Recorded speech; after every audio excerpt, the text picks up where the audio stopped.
Hello students, my self गौरव मिश्रा। आज हम discuss करेंगे NTA JEE मेन टेस्ट 69 के केमिस्ट्री सॉल्यूशंस। आज है मंडे 27 जुलाई।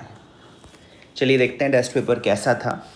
उम्मीद है आप सब लोग रेगुलरली ये टेस्ट दे रहे हैं।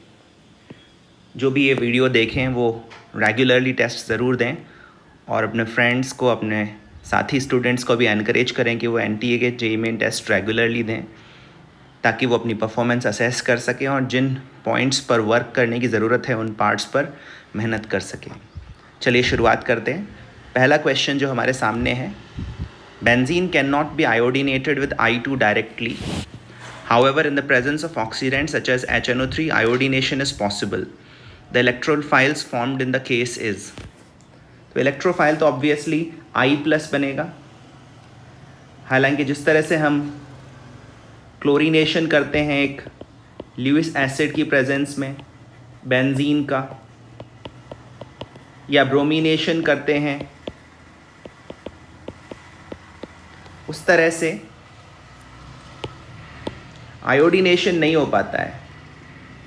आयोडीन लेस इलेक्ट्रोफिलिक है as compare to chlorine and bromine. Chloronium and bromonium ions iodine less electrophilic है और आयोडीनियम आयन बनाना भी डिफ़िकल्ट है। तो आयोडीनियम आयन जो है वो एक रिडॉक्स रिएक्शन के ज़रिए बनाया जाता है जिसमें HNO3 एक ऑक्सीडाइजिंग एजेंट का काम करता है। HNO3 ऑक्सीडाइजिंग एजेंट का काम करता है और इस प्रोसेस में HNO3 खुद NO2 में कन्वर्ट होता है और I2 मॉलिक्यूल I+ आयंस में कन्वर्ट होता है।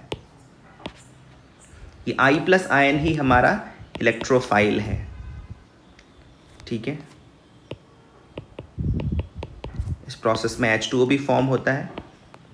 तो ये जो I+ आयन है यही हमारा इलेक्ट्रोफाइल है, इलेक्ट्रॉन डेफिशिएंट स्पीशीज़ है और यही अब जाकर बेंजीन रिंग पर अटैक करेगा। इलेक्ट्रोफिलिक एरोमेटिक सब्स्टिट्यूशन होगा और आयोडोबेंजीन फॉर्म होगा। Electrophile formed in the process is I+।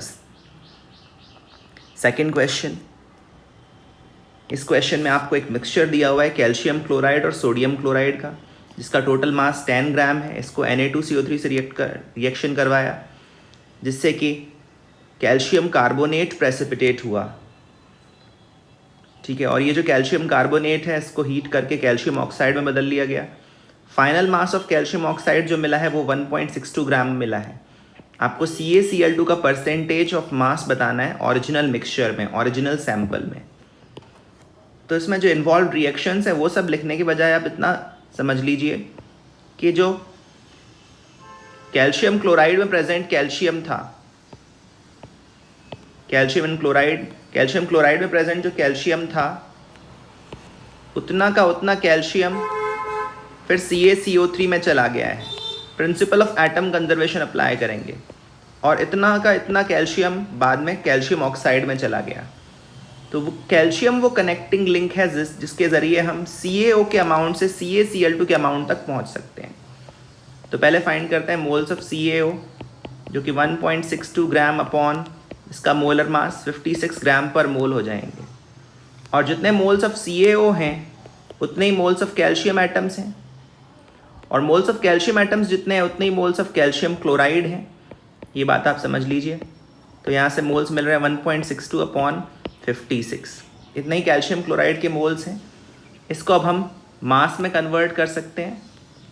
Moles को मास में कन्वर्ट करने के लिए मोलर मास से मल्टीप्लाई करें। ठीक है, कैल्शियम क्लोराइड का मोलर मास अगर आप फाइंड करेंगे तो 111 ग्राम्स पर मोल आएगा। 111 ग्राम्स पर मोल, उससे मल्टीप्लाई किया तो मास मिल गया। अब आपको कैल्शियम क्लोराइड का जो मास मिला है उसको आपको एज अ परसेंटेज रिप्रेजेंट करना है। अब आप देखिए 56 का डबल 112 होता है और यहाँ 111 दे रखा है जो कि ऑलमोस्ट डबल ही है। तो उसको अगर डबल ही मान लें तो ये वैल्यू 3.24 ग्राम आ रही है। यहाँ से हम मास परसेंटेज जज कर सकते हैं अप्रॉक्सीमेटली। 10 ग्राम में से 3.28 ग्राम कैल्शियम क्लोराइड का मास है। इसको परसेंटेज में रिप्रेजेंट किया तो समवेयर अराउंड 32% वैल्यू आनी चाहिए। ऑप्शंस वेल सेपरेटेड हैं। तो हमें ऑप्शन आइडेंटिफाई करने में कोई प्रॉब्लम नहीं आएगी। सेकंड का answer B. Coming to the third question, यहाँ पर दो पैरेलल रिएक्शंस हो रही हैं, पी क्यू में भी बदल रहा है और 2Q में भी बदल रहा है। Okay, there are two parallel reactions. हालांकि रिएक्शन कुछ गड़बड़ लग रही है, P से Q बनना और P से 2Q बनना, ये बात थोड़ा गड़बड़ लग रही है, बट एनीवेज हमें ये दो पैरेलल रिएक्शंस कंसिडर करनी है। P की इनिशियल कॉन्सेंट्रेशन 1 मोलर है, तो 33.33 सेकेंड के बाद P की कॉन्सेंट्रेशन क्या हो जाएगी। तो आप यहाँ पर एक बात समझिए, P जो है वो फर्स्ट रिएक्शन में भी कंज्यूम हो रहा है और सेकेंड रिएक्शन में भी कंज्यूम हो रहा है। तो dP/dt जो है, या माइनस ऑफ dP/dt, वो K1 टाइम्स P की कॉन्सेंट्रेशन भी हो जाएगा। In the absence of any further information हम ये मानेंगे कि रिएक्शन फर्स्ट ऑर्डर है, जो P का कोफिशिएंट है वही उसका ऑर्डर है, एलिमेंट्री रिएक्शन मान लेंगे। तो यहाँ से ये डिफरेंशियल इक्वेशन हमारे सामने आ रही है। इसको अगर हम सॉल्व करें, इंटीग्रेट करें, तो हमें इक्वेशन मिलेगी ln P0/Pt इक्वल्स KT, या फिर ln Pt/P0 concentration of P at any time t upon initial concentration equals minus KT। in fact ये जो K है ये K1 plus K2 है। K is nothing but K1 plus K2। K1 plus K2 अगर आप करेंगे तो वो वैल्यू आ रही है 3 × 10⁻⁻2 पर सेकेंड। अच्छा, K की डायमेंशन से भी ऑर्डर का पता चल रहा है, K की डायमेंशन से पता चल रहा है कि रिएक्शन फर्स्ट ऑर्डर की है। और टाइम जो 33.33 सेकेंड दिया हुआ है, इसको अपन लिख सकते हैं 100/3 सेकेंड्स। यहाँ से अगर अपन देखें तो ये वैल्यू सिंपली -1 आ रही है। ln Pt/P0, P0 is 1 molar, is coming out to be -1, and -1 is nothing but ln e⁻⁻1। ln का मतलब log का बेस e चल रहा है, ln e⁻⁻1 की वैल्यू -1 होगी। ln अगर आप दोनों तरफ से हटा दें तो P की कॉन्सेंट्रेशन 33.33 सेकेंड्स के बाद आ रही है e⁻⁻1 या 1/e, और यही वैल्यू हमको ऑप्शंस में देखनी है। फर्स्ट ऑप्शन करेक्ट है। ठीक है। Fourth question, among the following pair of complexes in which case the central atoms have the same hybridization and the same value of effective atomic number also। ये effective atomic number पर based question previous tests में भी आ चुका है।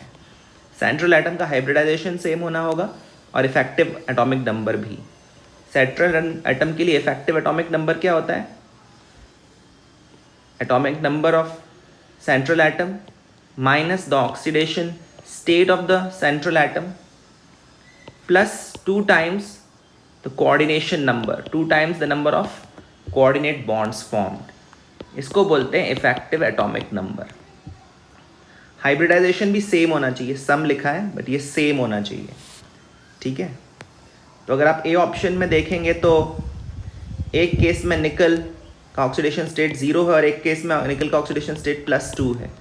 Oxidation state अगर अलग है, coordination number same है, Z सेम है, तो फिर इफेक्टिव एटॉमिक नंबर सेम नहीं आ सकता। ठीक है। तो फर्स्ट वाले केस में इफेक्टिव एटॉमिक नंबर सेम नहीं होगा, ऐसे ही फोर्थ वाले केस में और थर्ड वाले केस में भी इफेक्टिव एटॉमिक नंबर सेम नहीं हो सकता, क्योंकि यहाँ पर oxidation state of the central atom अलग अलग आ रहा है। +3 एक केस में आयरन का ऑक्सीडेशन स्टेट +3 आ रहा है और एक केस में +4 आ रहा है। एक केस में कॉपर का ऑक्सीडेशन स्टेट +2 आ रहा है और एक केस में +1 आ रहा है। तो अगर ऑक्सीडेशन स्टेट्स ही अलग हैं तो definitely effective atomic number same नहीं हो पाएगा सेंट्रल एटम सेम रखते हुए। इफेक्टिव एटॉमिक नंबर जो सेम आएगा वो सेकंड वाले केस में आएगा। इसमें आप देख सकते हैं आयरन का ऑक्सीडेशन स्टेट भी +3 है, कोऑर्डिनेट बॉन्ड्स भी इक्वल नंबर में बने हुए हैं, Z भी सेम है। तो इस वाले केस में इफेक्टिव एटॉमिक नंबर क्या आएगा? Z minus the oxidation states plus 2 times the coordination number। ठीक है, ये वैल्यू 35 आ जाएगी। और इतना ही नहीं, इन दोनों केसेस में आयरन का जो ऑक्सीडेशन स्टेट है वो भी सेम है, sp3d2 हाइब्रिड है आयरन। आयरन दोनों केसेस में sp3d2 हाइब्रिड है। तो फोर्थ क्वेश्चन का आंसर होगा बी। चलिए फिफ्थ क्वेश्चन पर आते हैं। इसमें एक इक्विलिब्रियम रिएक्शन शो की हुई है। In a closed vessel having ammonium carbonate, ध्यान रहे ये अमोनियम कार्बोनेट नहीं है, ये अमोनियम कार्बामेट है। इस कंपाउंड का नाम अमोनियम कार्बामेट है, इक्विलिब्रियम में है। अमोनिया ऐड किया जिससे कि पार्शियल प्रेशर ऑफ अमोनिया अब ओरिजिनल टोटल प्रेशर के बराबर हो गया। तो आपको बताना है कि टोटल प्रेशर जो अभी है और जो ओरिजिनल था उसका रेशियो क्या है। इसका मतलब यहाँ पर दो इक्विलिब्रियम सिचुएशंस की बात हो रही है, एक ओरिजिनल इक्विलिब्रियम और एक नया इक्विलिब्रियम। नए इक्विलिब्रियम पर हमने अमोनिया ऐड किया है, अमोनिया ऐड किया है जिससे कि अमोनिया का अब जो नया टोटल प्रेशर है वो उसके अमोनिया का जो अब नया पार्शियल प्रेशर है वो पुराने टोटल प्रेशर के बराबर है, ठीक है ना।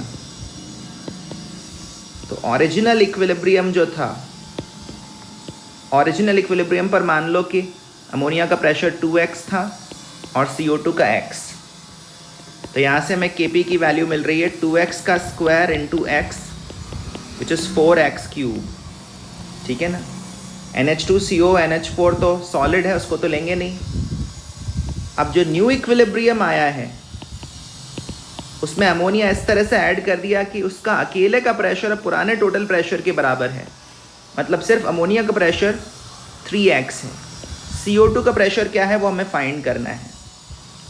ध्यान रहे प्रेशर्स चाहे कुछ भी हो, Kp की वैल्यू सेम रहेगी। इसका मतलब 3x का square into Y must be equal to Kp which is equal to 4x cube. तो यहाँ से हमें y की वैल्यू मिल रही है 4/9x, ठीक है। y की वैल्यू अगर 4/9x है तो total pressure at new equilibrium हो जाएगा 3x प्लस 4/9x जो कि आ रहा है 31/9x। Total pressure original is 3x, total pressure at new equilibrium is 31/9x। तो रेशियो क्या हो जाएगा, रेशियो हमें लेना है अभी के टोटल प्रेशर का ओरिजिनल टोटल प्रेशर का। अभी का टोटल प्रेशर 31x/9, पुराना टोटल प्रेशर 3x। तो ये रेशियो आ रहा है 31/27, 31/27 जो कि हमें सेकंड ऑप्शन में दिखाई दे रहा है। चलिए सिक्स्थ क्वेश्चन पर आते हैं। Consider the following compound A, select the correct statement regarding the compound. Options अगर देखें, it is more acidic than methanol, more acidic than H2SO4, it does not react with Grignard reagent, it is a tri-basic acid. तो अगर हम इस acid को observe करें तो ये साफ तौर पर एक डाई बेसिक एसिड है। एट मैक्सिमम ये 2 H+ आयंस रिलीज कर सकता है, ठीक है ना। इसके पास 2 एसिडिक हाइड्रोजन्स ज़रूर हैं, तो ये एक डाई बेसिक एसिड है। मोरओवर ये जो इसका कॉन्जुगेट बेस बन रहा है ये रेजोनेंस स्टेबलाइज्ड है। इतना ही नहीं है, कॉन्जुगेट बेस एरोमेटिक है। इसके जो आप इक्विवेलेंट स्ट्रक्चर्स लिख सकते हैं ना, इक्विवेलेंट स्ट्रक्चर्स, उसमें आप देखेंगे कि आप डबल बॉन्ड चारों पोजीशंस पर ला सकते हैं। तो इस रिंग के अंदर 2 पाई इलेक्ट्रॉन्स कंप्लीटली कॉन्जुगेटेड हैं, मतलब 4 × 0 + 2 पाई इलेक्ट्रॉन्स। ऐसा होने पर ये स्पीशीज एरोमेटिक हो जाएगा। और एरोमेटिक होने की वजह से कॉन्जुगेट बेस स्टेबल है, और कॉन्जुगेट बेस के स्टेबल होने की वजह से कंपाउंड एसिडिक है। पर ये H2SO4 से स्ट्रॉन्गर एसिड नहीं है, मिथेनॉल से स्ट्रॉन्गर एसिड ज़रूर है। जो नॉर्मल अल्कोहल्स का एसिडिक स्ट्रेंथ होता है उससे ज़्यादा एसिडिक है। और अगर ये एसिडिक है तो ये डेफिनेटली ग्रिग्नार्ड रिएजेंट से रिएक्ट करेगा। Grignard reagent is a very very strong base, उसके साथ ये रिएक्ट करेगा। तो ये वाला जो स्टेटमेंट है डज नॉट रिएक्ट विद, ये वाला स्टेटमेंट भी रॉन्ग है। ट्राई बेसिक एसिड होना भी रॉन्ग है। एक ही स्टेटमेंट करेक्ट है, it is more acidic than methanol, A option. Coming to 7th question, यहाँ पर एक 1 डिग्री अमीन की रिएक्शन HNO2 के साथ करा रहे हैं। आप जानते होंगे इस रिएक्शन में डाइजोनियम क्लोराइड बनता है, एल्काइल डाइजोनियम क्लोराइड।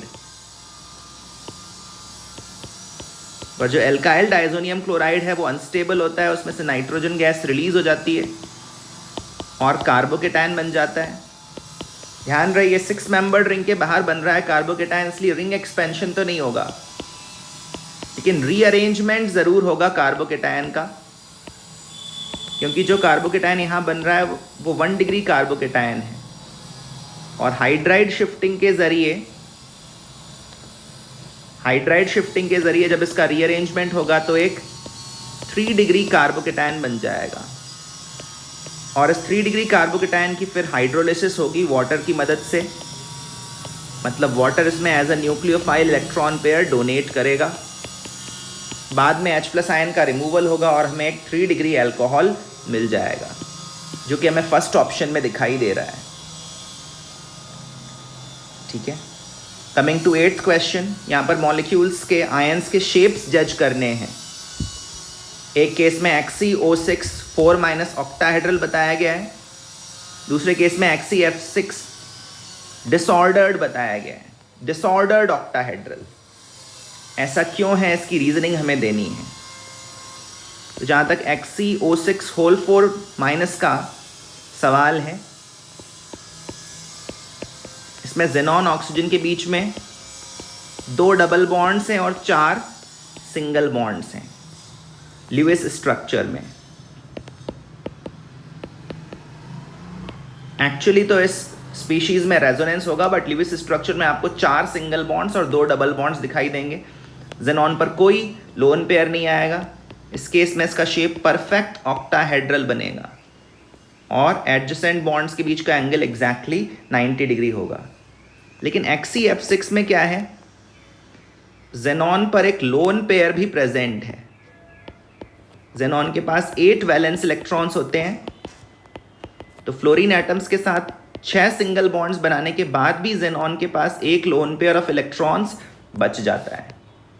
और इस लोन पेयर के कारण फिर एंगल्स परफेक्ट नहीं रहते, परफेक्ट ऑक्टाहेड्रल नहीं बनता, डिस्टॉर्टेड ऑक्टाहेड्रल ज्योमेट्री अराइज होती है, डिस्टॉर्टेड ऑक्टाहेड्रल। ठीक है, तो इसमें डिस्टॉर्टेड ऑक्टाहेड्रल होने का कारण है ज़ेनॉन पर आने वाला lone pair. Coming to 9th question, which of the following is least basic. Least basic species को आइडेंटिफाई करना है। आप देखेंगे यहाँ पर आपको नाइट्रोजन के हैलाइड्स दे रखे हैं। अब यहाँ पर 2 चीज़ें माइंड में आती हैं। हमको देखना है कि नाइट्रोजन पर लोन पेयर की अवेलेबिलिटी कितनी है। नाइट्रोजन पर लोन पेयर की अवेलेबिलिटी जितनी ज़्यादा होगी, बेसिक स्ट्रेंथ भी उतनी ही ज़्यादा होगी।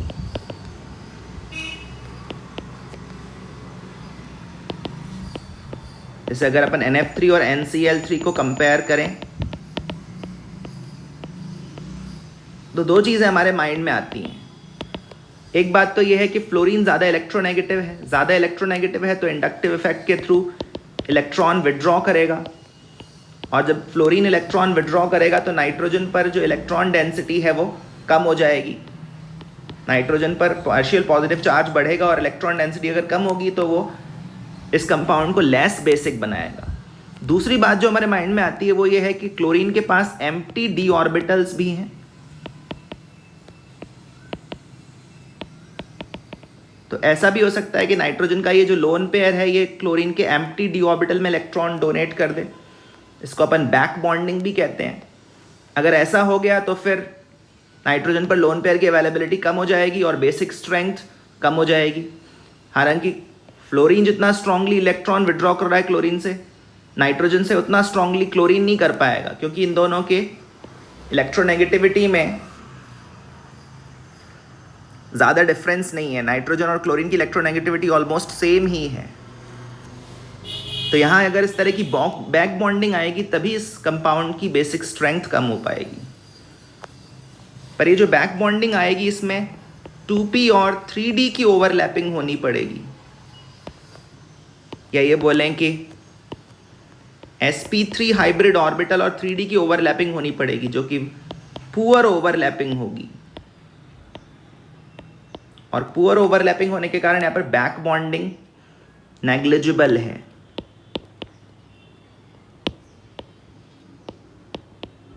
अगर बैक बॉन्डिंग नेग्लिजिबल है तो फिर सिर्फ इलेक्ट्रोनेगेटिविटी ही एक इंपॉर्टेंट क्राइटेरिया रह गया, और उस इलेक्ट्रोनेगेटिविटी के कारण फ्लोरीन नाइट्रोजन से इलेक्ट्रॉन विड्रॉ कर रहा है और नाइट्रोजन पर इलेक्ट्रॉन डेंसिटी कम कर रहा है, और इलेक्ट्रॉन डेंसिटी कम हो जाने के कारण NF3 would be a weaker base, in fact weakest base amongst all 4 molecules. इसका आंसर ए होगा। 10th क्वेश्चन में आप देख रहे हैं यहाँ पर डिहाइड्रो हेलोजिनेशन कराना है।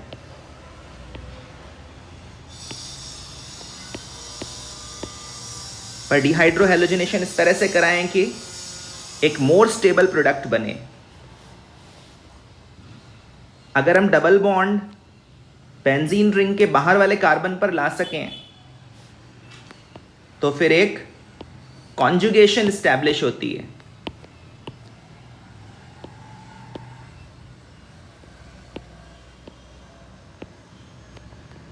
और कॉन्जुगेशन अगर इस्टेब्लिश हो पाए तो प्रोडक्ट ज़्यादा स्टेबल बनेगा। ठीक है ना, ये कॉन्जुगेटेड डाईईन बन रहा है।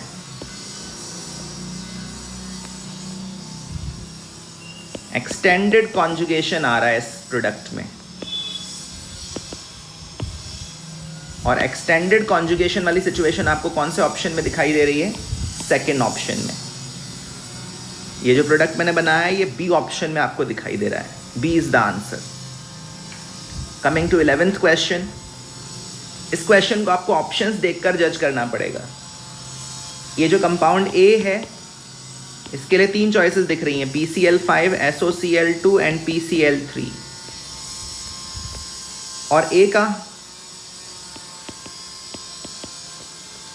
का वाटर से रिएक्शन करा रहे हैं और फाइनली एक एसिड बन रहा है। ये बात हमें पता होनी चाहिए कि अगर हम PCl5 की वाटर से रिएक्शन कराते जाएं तो H3PO4 फॉस्फोरिक एसिड बनता है, और एक PCl5 मॉलिक्यूल 4 वाटर मॉलिक्यूल्स के साथ रिएक्ट कर सकता है। यहाँ पर आप देख सकते हैं कि वाटर के साथ रिएक्शन स्टेप बाय स्टेप कराई गई है, मतलब पहले पार्शियल हाइड्रोलिसिस किया और बाद में कंप्लीट हाइड्रोलिसिस किया है।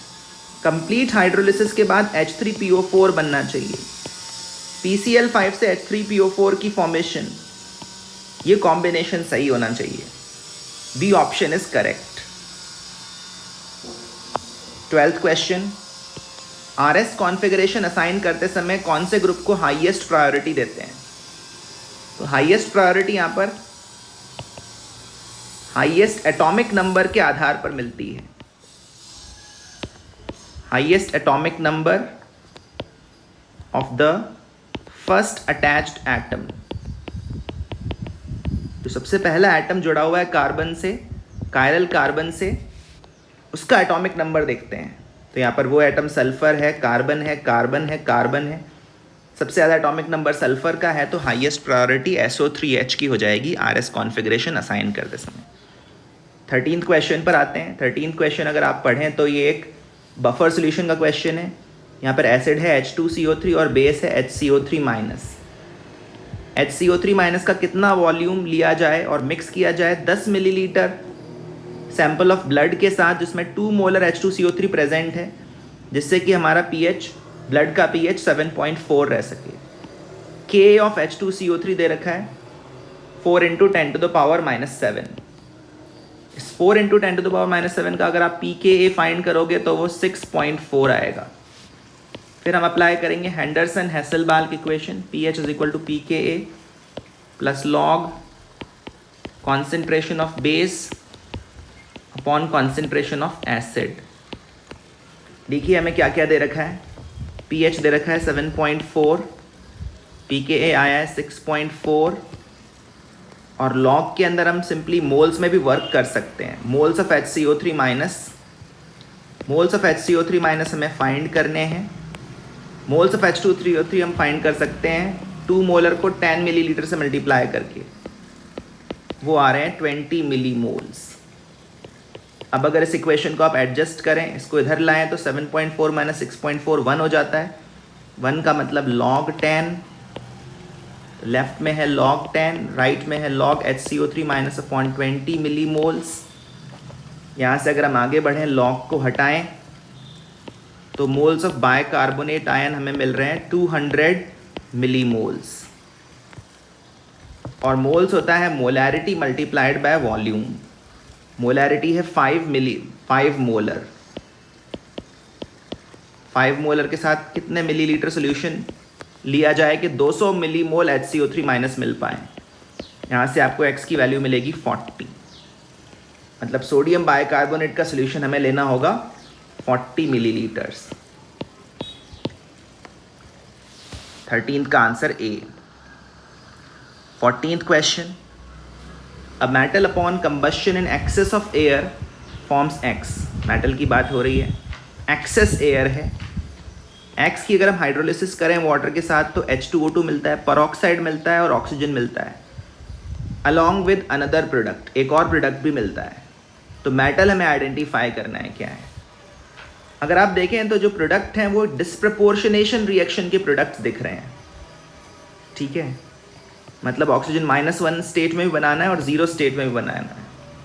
इसका मतलब ओरिजिनल कंपाउंड में जो ऑक्साइड है, ये जो X है, इसमें जो ऑक्सीजन का ऑक्सीडेशन स्टेट है वो डिक्रीज भी हो रहा होगा और इंक्रीज भी हो रहा होगा। मतलब जो ओरिजिनल कंपाउंड है उसमें ऑक्सीडेशन स्टेट -1 और 0 के बीच में होगा। अगर आपको पता हो, लिथियम सिर्फ ऑक्साइड बनाता है जिसमें ऑक्सीजन का ऑक्सीडेशन स्टेट -2 होता है। सोडियम ऑक्साइड भी बनाता है और परऑक्साइड भी बनाता है, ठीक है ना, Na2O2, जिसमें ऑक्सीजन का ऑक्सीडेशन स्टेट -2 और -1 होता है। लेकिन जो रुबीडियम है ये सुपर ऑक्साइड फॉर्म करता है, RbO2, रुबीडियम सुपर ऑक्साइड। और सुपर ऑक्साइड में ऑक्सीजन का जो ऑक्सीडेशन स्टेट है वो -12 है, -1 और 0 के बीच में।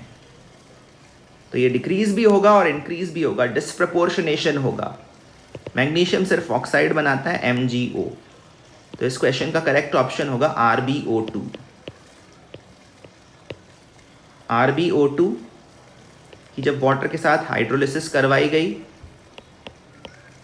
तो एक तो मेटल हाइड्रोक्साइड बनेगा, strong base, eight the same time hydrogen peroxide बनेगा और ऑक्सीजन गैस बनेगा।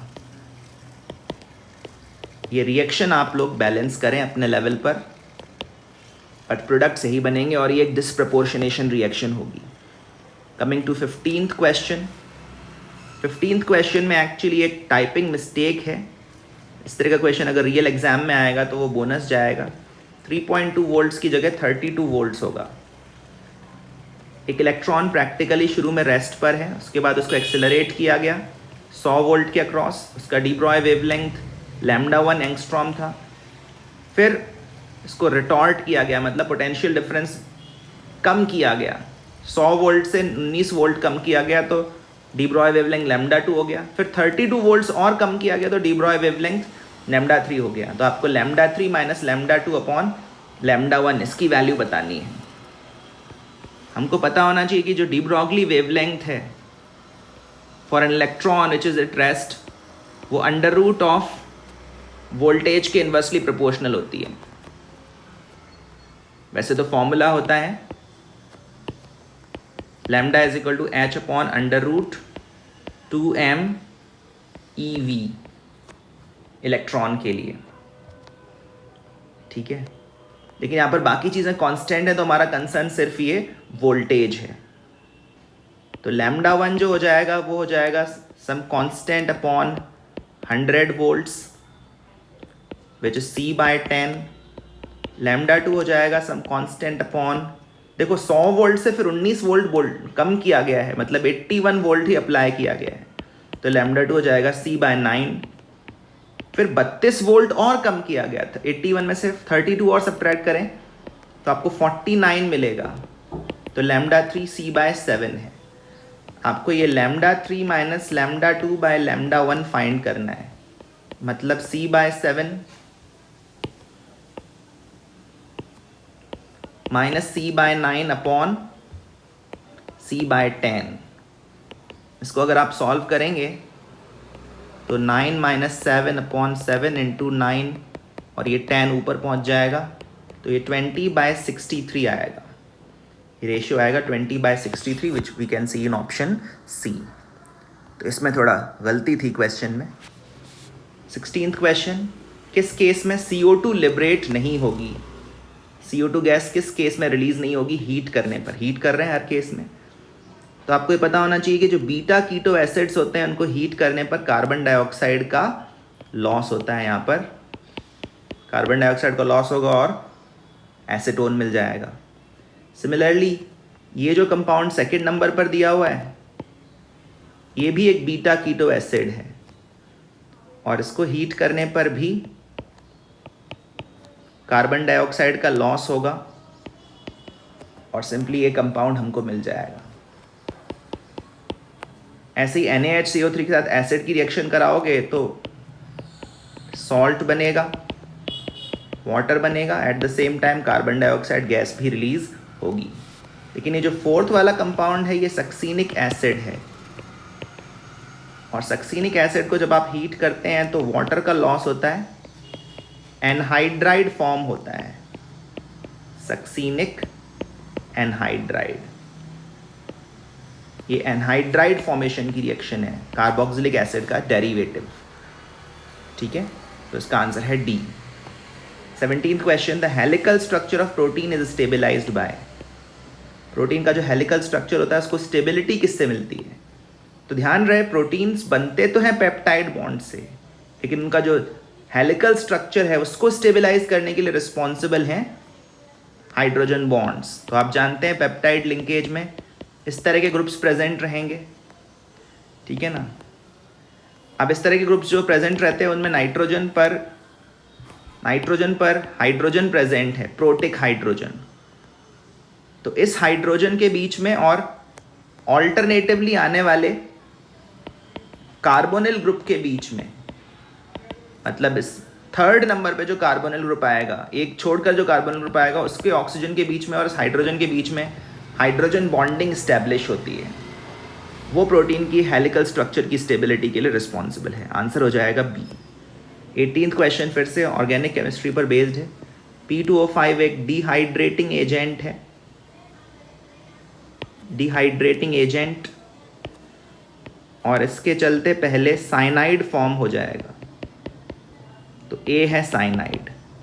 फिर उसकी ग्रिग्नार्ड रिएजेंट से रिएक्शन कराई, ये रिएक्शन एल्डिहाइड फॉर्मेशन की रिएक्शन है। 2 मोल ग्रिग्नार्ड रिएजेंट लेते तो अल्कोहल बन जाता, लेकिन फिलहाल अभी एल्डिहाइड बनेगा, तो बी एल्डिहाइड है। सॉरी, एल्डिहाइड नहीं बनेगा, कीटोन बनेगा, CH3 ग्रुप अटैच होगा, कीटोन बनेगा, एक मिथाइल कीटोन। मिथाइल कीटोन बनने के बाद फिर आयोडोफॉर्म रिएक्शन करा रहे हैं, आयोडोफॉर्म रिएक्शन कर लेगा क्योंकि मिथाइल कीटोन है। इस प्रोसेस में CHI3 बनेगा, at the same time calcium salt बनेगा, calcium salt of carboxylic acid.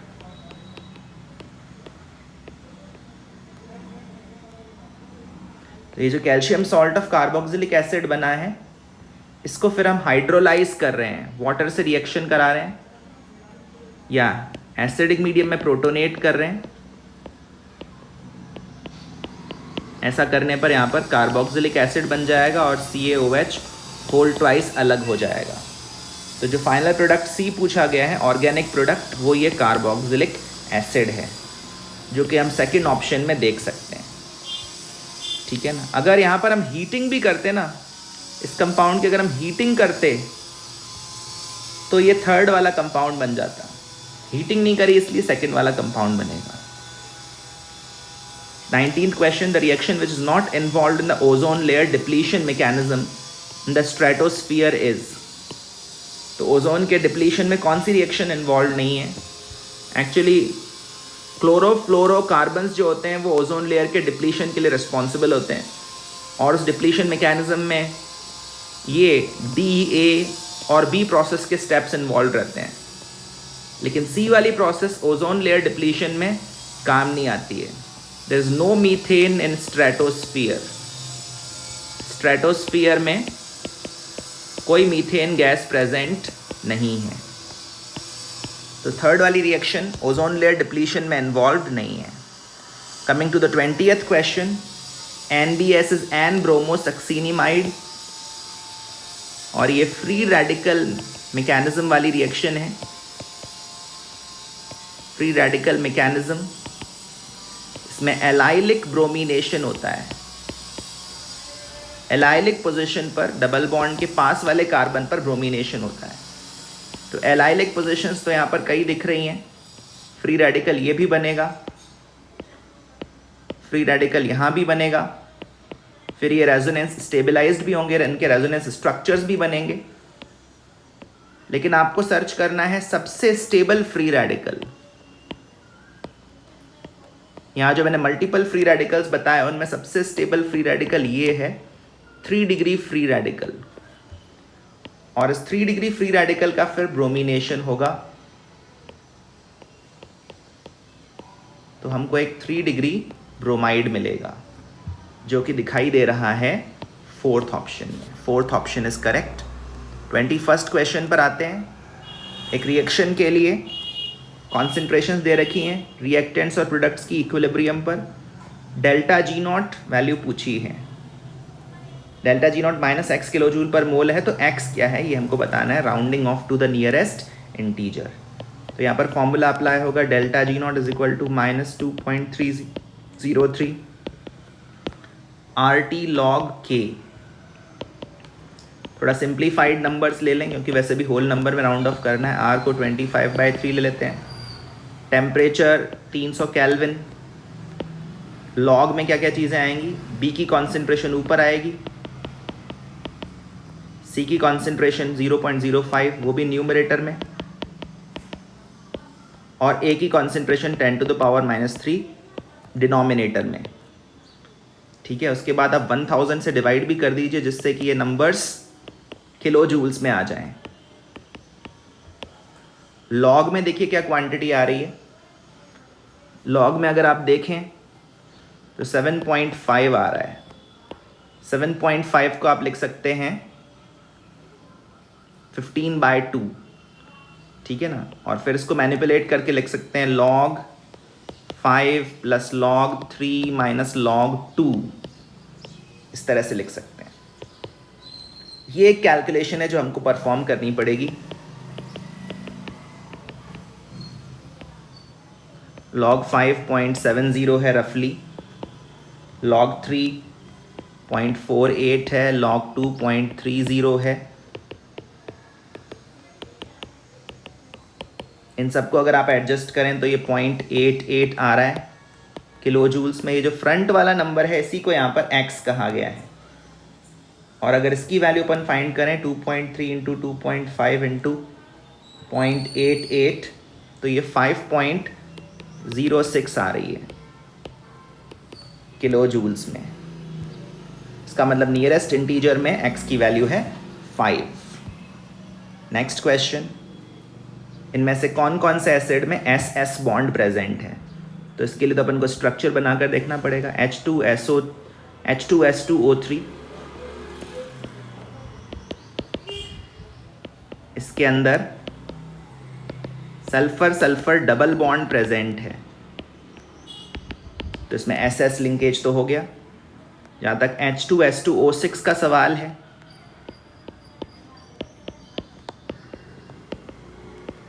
इसमें भी सल्फर सल्फर लिंकेज प्रेजेंट है। इन कंपाउंड्स के स्ट्रक्चर का आइडिया होना चाहिए। H2S2O7 में एक ऑक्सीजन एटम बीच में बॉन्डेड है, तो इसमें एसएस लिंकेज प्रेजेंट नहीं है थर्ड वाले कंपाउंड में। और ऐसे ही जो ओलियम है H2S2O8, उसके अंदर परऑक्सी लिंकेज है, ऑक्सीजन ऑक्सीजन लिंकेज है बीच में, सल्फर सल्फर लिंकेज नहीं है। H2SO5 में तो सल्फर सल्फर लिंकेज होने का सवाल ही पैदा नहीं होता, एक ही सल्फर एटम है। और जो पॉलीथायोनिक एसिड है, इसमें मल्टीपल सल्फर एटम्स बीच में इन्वॉल्व हैं, तो सल्फर सल्फर लिंकेज तो आ ही गई। तो सल्फर सल्फर लिंकेज कितने कंपाउंड्स में आपको दिख रही है? 3 कंपाउंड्स में, 1, 2 एंड 3। 3 में सल्फर सल्फर लिंकेज है, 3 में नहीं है। 23वां सवाल, कितने ज्योमेट्रिकल आइसोमर्स बनेंगे? तो इसमें आप देखिए 2 डबल बॉन्ड्स हैं, एंड वाले ग्रुप्स अलग अलग हैं।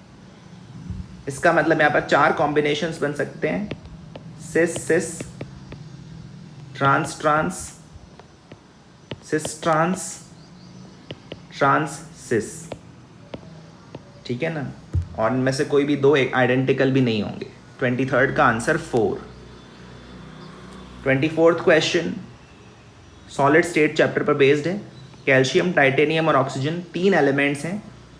जो क्रिस्टल स्ट्रक्चर, इसमें टाइटेनियम सेंटर पर है, इसका मतलब per unit cell 1 titanium ion हो गया, ठीक है ना। ऑक्सीजन फेस सेंटर्स पर हैं, इसका मतलब per unit cell 3 oxide ions हो गए।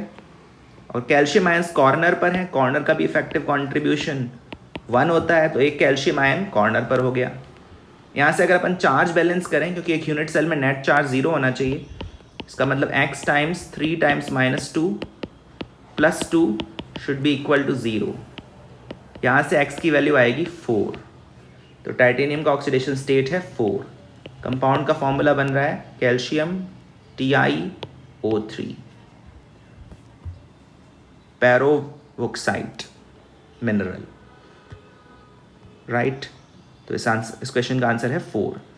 नेक्स्ट क्वेश्चन में, how many of these carbocations are more stable than this tertiary butyl carbocation? इससे ज़्यादा स्टेबल बेंजाइल कार्बोकेटायन तो नहीं है, लेकिन 2 डिग्री बेंजाइल कार्बोकेटायन ज़रूर ज़्यादा स्टेबल है। सॉरी, यहाँ पर 2 जगह से बेंजाइल ग्रुप आ रहा है, तो ये ज़्यादा स्टेबल है। थर्ड वाले कार्बोकेटायन में भी 3 तरफ से बेंजाइलिक कार्बोकेटायन बन रहा है, 3 डिग्री बेंजाइलिक कार्बोकेटायन बन रहा है, ये और भी ज़्यादा स्टेबल है। फोर्थ वाला कार्बोकेटायन 2 डिग्री कार्बोकेटायन है, आइसोप्रोपाइल कार्बोकेटायन है, जो कि कम स्टेबल होगा। थर्ड वाला जो कार्बोकेटायन है, थर्ड लास्ट जो कार्बोकेटायन है, वो रेजोनेंस स्टेबलाइज्ड है। इसमें कार्बन के एम्प्टी ऑर्बिटल में ऑक्सीजन का इलेक्ट्रॉन पेयर डोनेशन प्रोवाइड कर रहा है, तो ये भी ज़्यादा स्टेबल हो जाएगा रेजोनेंस के चलते। बाकी 2 स्ट्रक्चर्स आप यहाँ देख सकते हैं। ये 2 दोनों कार्बोकेटायंस हैं, ये भी रिलेटिवली स्टेबल होते हैं, बट ये जो सेकंड लास्ट वाला कार्बोकेटायन है, ये टर्ड ब्यूटाइल कार्बोकेटायन से भी ज़्यादा स्टेबल होगा। इसका कारण ये है कि इसमें रिंग स्ट्रेन ज़्यादा है, और जब ये कार्बोकेटायन अपने डिफरेंट हाइपर कॉन्जुगेशन स्ट्रक्चर्स में एक डिफरेंट रिंग में कन्वर्ट होता है, तो इसको स्टेबिलिटी ज़्यादा मिलती है, तो ये स्टेबलाइज्ड ज़्यादा हो जाता है इस साइक्लोप्रोपाइल रिंग के कारण। ये जो ये जो साइक्लोब्यूटाइल मिथाइल कार्बोकेटायन है, ये उतना स्टेबल नहीं है। तो 1, 2, 3 and 4 carbocations are more stable than tertiary butyl carbocation. ये थोड़ा चैलेंजिंग क्वेश्चन है, आपको पूरी नॉलेज ना हो तो इस तरह के क्वेश्चंस करना डिफ़िकल्ट रहेगा। So this was all about the test paper of today. Test paper अच्छा था, वेल राउंडेड टेस्ट पेपर था। एक वेल प्रिपेयर्ड स्टूडेंट को यहाँ पर 75 मार्क्स तक तो स्कोर करना चाहिए। Any score in excess of 70 can be considered a good score in this test paper, and any score in excess of 80 is excellent. while scoring below 50 would be considered a below par performance. तो आप लोग जज करें आपको कितने marks मिल रहे हैं और अकॉर्डिंगली अपने एफर्ट लेवल को बढ़ाएं. ठीक है, चलिए फिर मिलेंगे और किसी डिस्कशन में. आज के लिए इतना ही. Thank you.